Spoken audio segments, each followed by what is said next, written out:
سرکار نے فرمایا تھا جب بھی حسین لکھتا ہوں تو خیال یہ آتا ہے کہ کاغذ چھوٹا ہے نام بڑا ہے.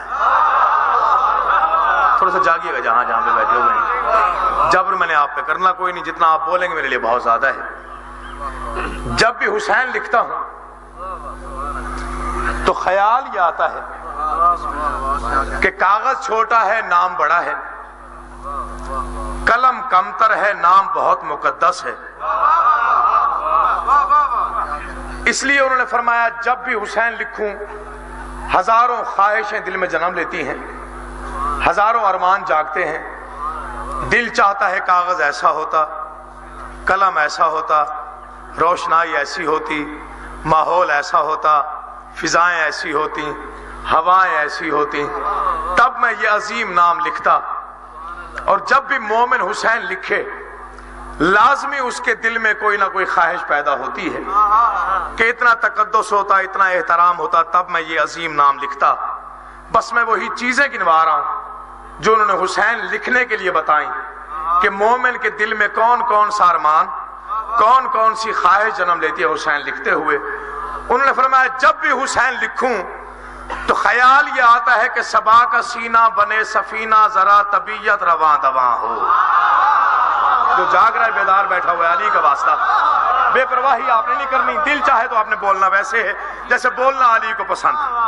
حسین لکھنے کے لیے کن کن باتوں کی ضرورت ہے، کن کن چیزوں کی ضرورت ہے، مومن کے دل میں کتنے ارمان جنم لیتے ہیں، کتنی خواہشیں پیدا ہوتی ہیں کہ حسین لکھنے کے لیے یہ اہتمام ہوتا، یہ انتظام ہوتا. یہ بڑی قیمتی نظم ہے.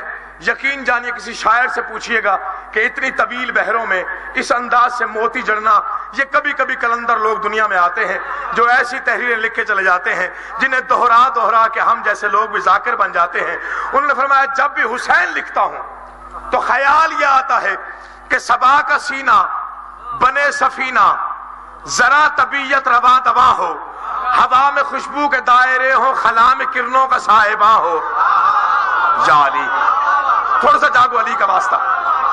صبا کا سینہ بنے سفینہ، ذرا طبیعت رواں دواں ہو. ایک ایک لفظ پر توجہ چاہتا ہوں. بولنا آپ کے مقدر کا ہے، دل بولے تو آپ نے بولنا ہے. اور یہ ذکر ایسا معجزہ ہے کہ مومن موالی علی کا چاہنے والا چپ رہ ہی نہیں سکتا اگر فکرہ دل میں اتر جائے. حسین لکھنے کے لیے صبا کا سینہ بنے سفینہ، ذرا طبیعت رواں دواں ہو، ہوا میں خوشبو کے دائرے ہوں، خلا میں کرنوں کا صاحبہ ہو، زمین زمرد اگل رہی ہو، گلاب گلنار آسماں ہو، ہر ایک کوپل کمل اچھالے، کلی کلی کنج کن فکا ہو، چمن کے سینے میں فصل گل کا نشابہ انداز کہکشاں ہو، درود کی انجمن سجاؤں، دہن میں جبریل کی زباں ہو. توجہ علی کا واسطہ. درود کی انجمن سجاؤں، دہن میں جبریل کی زباں ہو. حسین لکھنے کے لیے، تحریر کرنے کے لیے درود کی انجمن سجاؤں، دہن میں جبریل کی زباں ہو. سبھی سمندر ہو میرے بس میں، شجر شجر میرا رازداں ہو. چمن سجاؤں محل عطا کا، محبتوں سے بھرا جہاں ہو. کہیں قبیلہ ہو اولیاء کا، کہیں پہ بہلول کی دکان ہو. حسین لکھنے کے لیے علی آپ کو سلامت رکھے. آپ جیئے، آپ آباد رہے. میں راضی ہوں آپ پہ. نظم مکمل کرنے لگا. آخری شعر پر خاص طور پہ توجہ چاہتا ہوں. جب بھی حسین لکھو گے اور کچھ ذہن میں آیا یا نہ آیا، یہ آخری شعر ضرور گونجے گا. چونکہ یہ پتہ نہیں کس منزل پہ بیٹھ کے لکھا گیا ہے، میں وہ بیان ہی نہیں کر سکتا.